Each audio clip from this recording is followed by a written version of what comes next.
অসম লোক সেৱা আয়োগৰ বৰ্তমানে খুব সমালোচনাৰ সন্মুখীন হয় ৰাজহুৱাকে সামাজিকভাৱে এই কথাটো আপোনাক দুখ নিদিয়ে নে কথাটো এনেকুৱা লোকসভা আয়োগৰ সুনামটো বহুখিনি আপোনাৰ সেই চেয়াৰমেনজনৰ সুনামৰ লগতো বহুতখিনি ডাইৰেক্টলি প্ৰপৰ্চনেল বুলি মই ভাবোঁ আজিও হিৰণ্য ভূঞা ছাৰ আৰিফ আলী চাহাব তেখেতসকলৰ নাম অতি শ্ৰদ্ধাৰে সোঁৱৰে গতিকে চেয়াৰমেনজনৰ পাৰ্চনেলিটি তেখেতৰ বেকগ্ৰাউণ্ড আৰু তেখেতৰ মানে স্বভাৱ চৰিত্ৰ গোটেইখিনি কথাৰ লগত সভা আয়োগৰ মানে সুনামটো জড়িত হৈ আছে আপুনি আওপকীয়াভাৱে হয়তো এইটো ক'ব খুজিছে যে প্ৰত্যেকজন সদস্যৰ ক্ষেত্ৰত এইটো আহিব মানে ৰাজনৈতিক হস্তক্ষেপ পাৰ্যমানে আচলতে হ'ব নালাগে এই অনুষ্ঠানটোৰ ক্ষেত্ৰত হস্তক্ষেপ হয়ে কিন্তু সেইটো কেনেকৈ আপুনি ৰোধ কৰিব পাৰে সেইটো আপোনাৰ নিজস্ব কেপাচিটিৰ ওপৰত কথা সেইটো হয় এতিয়া মই আকৌ ব্যক্তিগত এটা প্ৰশ্ন লৈ বাৰ্ধক্য গোটেই বিষয়টো আপুনি কেনেকৈ গ্ৰহণ কৰিছে বাৰ্ধক্য মানে কথাটো এনেকুৱা এতিয়ালৈকে মই কিন্তু সঁচাকে ক'বলৈ গ'লে মই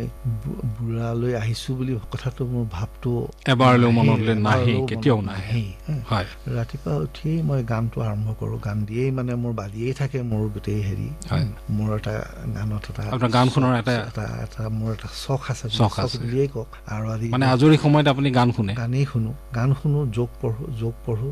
যোগবোৰ মোৰ মনত থাকি যায় এই এটা মোৰ মানে প্লাছ পইণ্ট গান শুনে মানে আপুনি কেনেকুৱা গান শুনে এনেকুৱা ধৰক আজি 10 বছৰৰ ওপৰত মই গান মানে নিজস্বভাৱে এটা কালেকশ্যন কৰিছোঁ মই হাৰ্ড ডিস্কত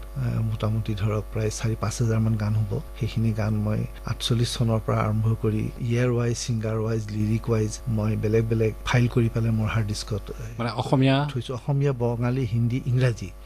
গানবিলাক মই মানুহৰ ঘৰে ঘৰে গৈ খুজি আনিছোঁ পুৰণি গীত 48ৰ পৰা আৰম্ভ কৰি তাৰ আগৰ পৰা আৰম্ভ কৰি মানে এনে বহু গীত আছে নেকি যিবোৰ ইতিমধ্যে হেৰাই গৈছে বহুত গীত আছে যিবিলাক গীত এতিয়া ইতিমধ্যে হেৰাই গৈছে মই বিচাৰি ফুৰিছোঁ কিন্তু এতিয়ালৈকে মই পোৱা নাই ধৰক দুটামান ক'ব পাৰিম এনেকুৱাকৈ মোক এটি সুৰ কৰি দিয়া তোমাৰ প্ৰেমেৰে এইটো অৱশ্যে পিছত চিডি হ'লগৈ আমাৰ মিহিৰ বৰদলৈ ডাঙৰীয়াৰ এইখিনিতে মই ক'ব খুজিম যে 55 চনত মই মিহিৰ বৰদলৈ ডাঙৰীয়াৰ 3টা গান শুনিছিলোঁ মোক এটি সুৰ কৰি দিয়া তোমাৰ প্ৰেমেৰে আকাশত সৌ জোদা কৰে জুই নজ্বলাবা চাকি তুমি ৰেণুৰে বলোৱা সুৰে বৰণীয়া এনেকুৱা ধৰণৰ এই গানকেইটা মই বিচাৰি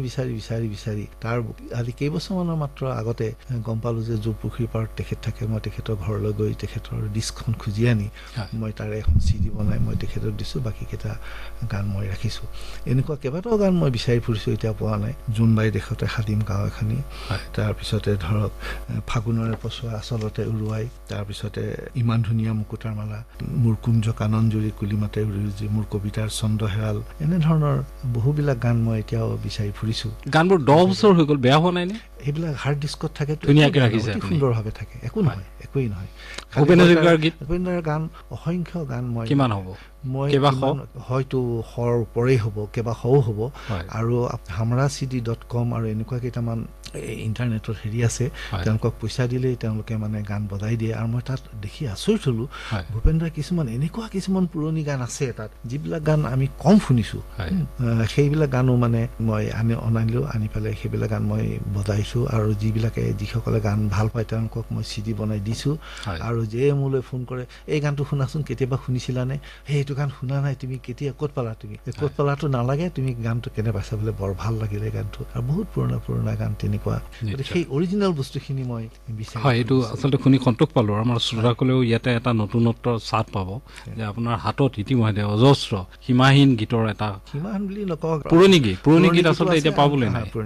সেই হিচাপে দুৰ্মূল্য বুলিয়ে কৈছোঁ হিন্দী গীতো তেনেকুৱা বহুত আছে বঙালী গীতো আছে তেনেকুৱা বহুত আমি অকণমান আগতে বাৰ্ধক্যৰ কথাটো উনুকিয়াইছিলোঁ আপুনি ক'লেই যে আপুনি গীত শুনে ইমান সুন্দৰকৈ গীতবিলাক সুশৃংখলিতভাৱে এটাৰ পিছত এটাকৈ জমা কৰি ৰাখিছে নহয়নে বাৰু সেইবিলাকে আচলতে আপোনাৰ আনন্দ দিয়াৰ উপৰিও সেইবিলাক কাৰণতে হয়তো নিসংগতাই আপোনাক কেতিয়াও আমনি নকৰে নিসংগতা মানে কেতিয়াবা এটা যেন যে আপুনি শুনক কেনেকুৱা ডেঞ্জাৰাছ কথা যে ডাউকিৰ চকু পানী অথনিয়ে শেষ হ'ল দিলিয়ে পাহৰি গ'ল গীতি হালধীয়া পখিলাঠি থৰ হৈ পৰি ৰ'ল কৰবীৰ শুকান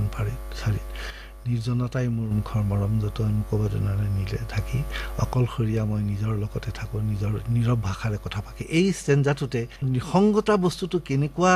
খুলি খোৱা বস্তু কোনো মুহূৰ্তত তাৰমানে নিসংগতাই আপোনাকো চুই যায় কেতিয়াবা সংগতাটো অলপমান এৰাই চলিব নোৱাৰে কেতিয়াবা তেতিয়া জীৱন সম্পৰ্কে কিবা নতুন কথা আপোনাৰ মনলৈ আহে নেকি এই মন বেয়া লাগিলে গানটো শুনি দিলোঁ দুটামান যোগ পঢ়িলোঁ হেৰি কৰিলোঁ 2-4জন বন্ধুৰ লগত কথা পাতিলোঁ ঘৰৰ মানুহৰ লগতে কথা পাতিলো, পৰিবাৰৰ লগতে অলপমান আলোচনা কৰিলো, কিবা এনেকুৱা কৰিলে মনটো আকৌ খুলি যায়। যিমান দূৰ জানিব পাৰিছো আপুনি নতুনকৈ গুৱাহাটী জালুকবাৰীত যিখন ব্ৰহ্মপুত্ৰৰ ওপৰত নৱনিৰ্মিত যিখন দলং, সেইখনৰ লগত কিবা প্ৰকাৰে আপুনি জড়িত আছে। এই দলংখনৰ কথা কওকচোন। আচলতে আমি দূৰৈৰ পৰা দেখি আছো যে এখন দলং হৈ আছে, কিন্তু একো আভাও পোৱা নাই। দলংখন এনেকুৱা এখন মানে 1493 মিটাৰ দীঘল